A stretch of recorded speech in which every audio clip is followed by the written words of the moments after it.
Bonjour à tous et bienvenue aujourd'hui dans cette capsule où nous allons parler des sons musicaux.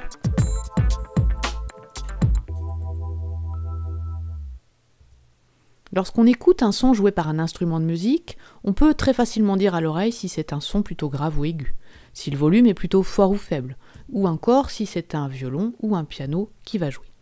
Nous avons déjà vu qu'un son est émis par un objet en vibration et donc qu'une onde sonore se propage.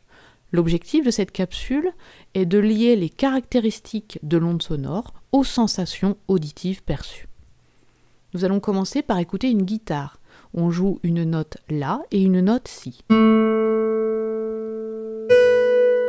Nous entendons facilement que le Si est plus aigu que le La. Analysons les signaux sonores à l'aide du logiciel Audacity. Nous voyons que les signaux ont la même forme mais pas la même période. La note aiguë a une plus petite période et donc une fréquence plus élevée. On dit que ces deux sons, en langage du musicien, ont des hauteurs différentes et en physique, on dit que les signaux ont des fréquences différentes. Hauteur et fréquence sont donc liés entre les deux domaines, musique et physique. Écoutons maintenant la note La3 jouée par une flûte et une trompette, donc des sons de même hauteur.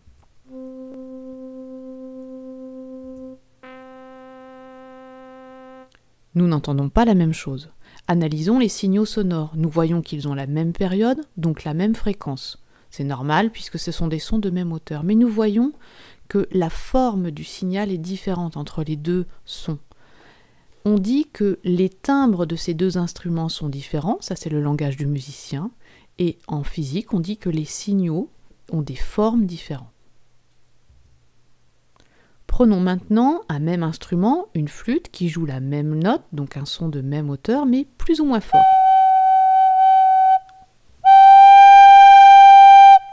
Analysons les signaux. Nous voyons ici que la seule différence entre les deux signaux, c'est l'amplitude.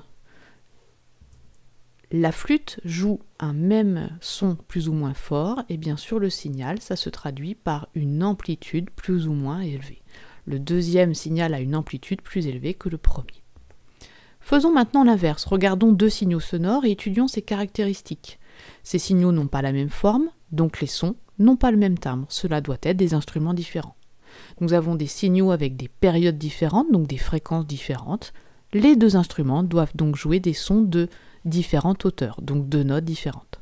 Les amplitudes des signaux sont légèrement différentes, donc nous devons avoir le premier instrument qui doit jouer légèrement plus fort que le deuxième. Alors, écoutons ces deux instruments.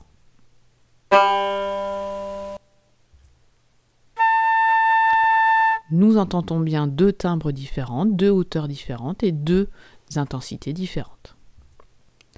Alors, que devez-vous retenir dans cette capsule? Vous devez retenir que dans le langage du musicien, des sons qui n'ont pas le même timbre se traduisent en physique par des signaux qui n'ont pas la même forme.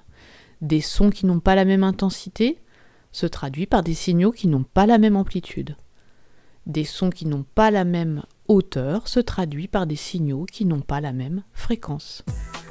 Voilà pour aujourd'hui, je vous dis à bientôt pour une prochaine capsule.